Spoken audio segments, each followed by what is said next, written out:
it's interesting that you are the first leader now in 10 weeks of my having done these interviews that was willing and interested in talking about the pandemic. So Yeah. kudos to you. For most of us, there's sort of like a PTSD kind of thing when we think about police cars being outside our houses or signs, yard signs being put up all around the community.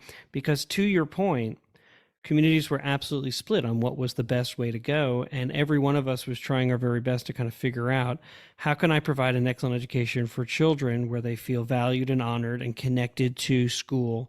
And I know that you would be the first to sign on to say our teachers were marvelous. They did everything they possibly could to connect children. Our counselors, our principals, food services, custodians, everybody was doing their very best to try to find ways for children to be back at school. So here's your scenario specifically about kindergartners coming into school, having this real intent, a board that supported it, and as you work through the details, it just wasn't going to be possible. And as you look back on the decision you made in terms of first saying yes, we're going to do it, and then next saying, man, it doesn't look like it's going to be able to work out yet because you definitely got there, just not at that exact moment.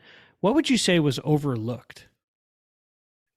It was a timing piece, right? And so, when you think about the fact that some of the decisions we were having to make had to happen like overnight, right? And trying to get this done for our kindergartners as this one example, and trying to make sure that our community was communicated with without being able to have enough time to work out all of the details, but you don't want to leave your community in the dark. You want to be transparent. It was a timing component to me